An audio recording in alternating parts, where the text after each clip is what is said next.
You're walking past a shop when it hits you. That smell, hot, crispy, salty fried chicken. You weren't hungry, now you need it. But what if that craving wasn't really yours? What if it was planted, designed, engineered? Today we're exposing the 5 hidden forces behind your fried chicken craving, and once you see them, you can't unsee them. It starts with a crunch. Not just any crunch, a perfectly engineered one. Fried chicken is designed to be addictive. Food scientists call it the bliss point, that sweet spot of salt, texture, and temperature that lights up your brain's reward system. Your first bite triggers dopamine. Your brain says, more, and just like that, you're hooked. They test hundreds of recipe tweaks, 0.1 grams, more salt here, slightly crispier batter there, all to find the version that hijacks your senses, and it works. MRI scans show your brain lights up like a slot machine. Same pleasure zones as gambling or even drugs. It's not just taste, it's texture. Crispy on the outside, juicy on the inside. That contrast tricks your brain into thinking every bite is fresh and new. Then comes the spice. Ever notice how it burns? Just a little? That's capsaicin, triggering heat sensors in your mouth. Your body thinks it's in danger and floods you with endorphins. A mild pain followed by pleasure. Even the sound is engineered. Brands like KFC test crunch acoustics in ads, because when you hear it crunch, you crave it more. Bottom line, you think you're craving chicken, but what you're really craving is the product of decades of lab testing, neuroscience, and profit design. So your craving was engineered in a lab, but how does it end up feeling like a good deal at the counter? That's where the illusion kicks in. You walk in craving chicken, and there it is. $5 for 2 pieces and chips. Feels like a win, right? But here's what most people don't realize. That cheap price, it's part of a carefully constructed illusion. Fast food chains don't just serve meals, they serve perceived value. This is called price framing, and it's one of the most effective psychological tools in retail economics. Let's break it down. Chicken is rarely sold solo. It's always part of a combo or bucket, a pricing tactic known as bundling. You don't buy 1 piece, you buy 3 pieces and fries, or 10 for the family. That's intentional because it shifts your brain into comparison mode. 3 for $5, 6 for $8, 10 for $12. That's a better deal. Even if you only wanted 1, now you're buying 10. Then there's anchoring. The big $20 family box at the top of the menu isn't meant to sell. It's there to make the $12 box feel reasonable, even if $12 wasn't your budget. This tactic increases what economists call your willingness to pay. And when you scale that across millions of transactions, that's billions in extra revenue. Now, here's the kicker.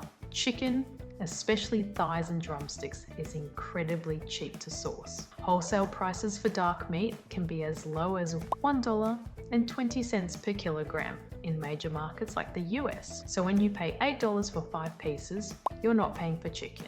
You're paying for markup, marketing, and margin. Even your drink and fries are upsells. The average fast food combo has margins of over 60%. In some chains, beverages alone account for 20 to 30% of total profit. And yet, it all feels like a deal. Why? Because your brain loves certainty. A meal deal feels complete, simple, predictable. That's emotional salience. And it overrides rational pricing analysis. So the next time you say, I got all this for just $10, okay, ask yourself, did I really get value? Or did I get played by one of the most effective pricing tactics ever invented? Let's zoom out. Fried chicken is everywhere, but how did it go from a southern US comfort food to a Christmas tradition in Japan? The answer lies in branding, globalization, and one very clever holiday campaign. Fried chicken, as we know it, emerged from a mix of West African frying techniques and Scottish meat prep, brought together brutally under the conditions of American slavery. For centuries, it remained a regional dish associated with Southern cooking, soul food, and wrongly with negative stereotypes. Then came the corporate rebrand. Colonel Harlan Sanders turned a comfort dish into a brand mythology. White suit, Secret herbs, Americana charm. In the 1950s and 60s, KFC wasn't just selling chicken. It was exporting a fantasy. When KFC launched in Japan in the 1970s, sales were slow, until an ad campaign dubbed Kentucky for Christmas took off. It portrayed fried chicken as a Western holiday tradition, and the Japanese public embraced it. Today, over 3.6 million Japanese families eat KFC on Christmas Eve. Some place their orders weeks in advance, not because of flavor, because of narrative. In China, KFC was the first major Western fast food brand to take root. And it didn't just survive, it thrived. By localizing its menu and invested in Chinese language marketing, it became aspirational, even outpacing McDonald's. In Africa, fried chicken chains are seen as markers of modernity. In Nigeria, it coexists with local food vendors and holds cultural relevance far beyond its origins. But here's the twist. This isn't just the spread of food. It's the spread of values, aspirations, and economic models. It's what scholars call cultural colonization, where one culture's product becomes another's default. And behind it all, a simple dish packaged and scaled into a global craving. You might imagine your chicken coming from a local farm. Free roaming, fresh air, family owned. The reality. In the US, just 4 companies dominate the poultry supply. Tyson Foods, Pilgrim's Pride, owned by Brazilian giant JBS, Sanderson Farms now merged with Wayne Farms, and Purdue Farms. Together, they control over 60% of the US product, and 85% influence when including integration and contract. This isn't just about size, it's about vertical integration. These companies don't just sell chicken, they control everything. The hatcheries, the feed mills, the barns, the processing plants, even the genetics of the birds themselves. Efficiency? Absolutely, but also monopoly dynamic. Here's what that means on the ground. Today's average broiler chicken reaches slaughter weight in just 47 days, nearly 30% faster than it did 50 years ago. Why? Selective breeding for size and speed. More meat in less time equals more profit.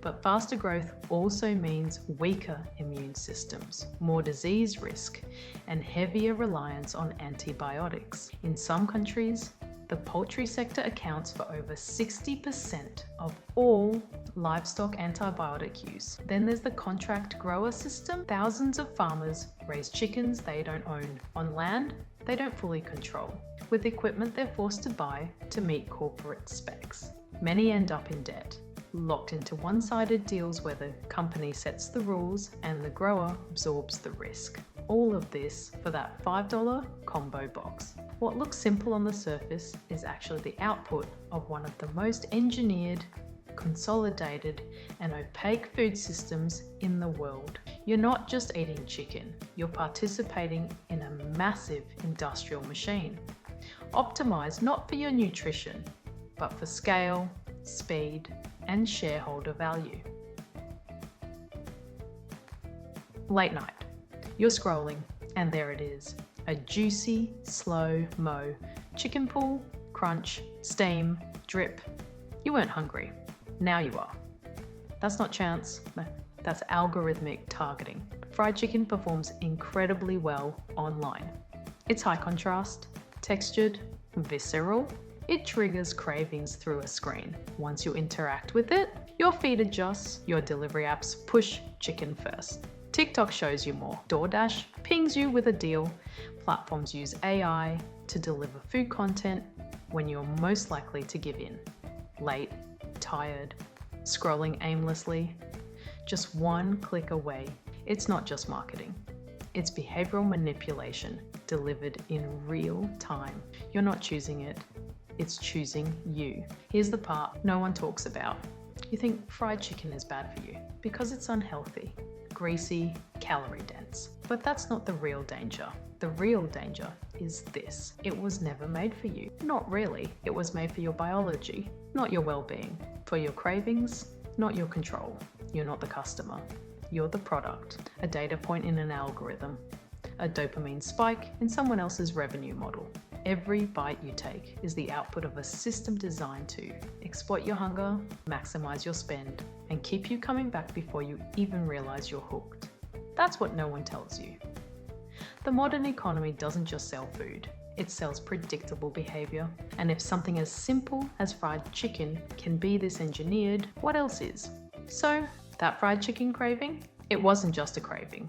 It was a case study of how biology, psychology, industry, and technology come together to shape what we want, when we want it, and how much we're willing to pay. That's economics, not just about money, but about the systems that quietly guide our choices. And if something as everyday as fried chicken is this engineered, what else might be? Drop your ideas in the comments. What hidden forces should we explore next? Because the more clearly you understand the system, the more consciously you can move through it. This isn't about rejecting the world we live in. It's about seeing it clearly and choosing your place in it with intention.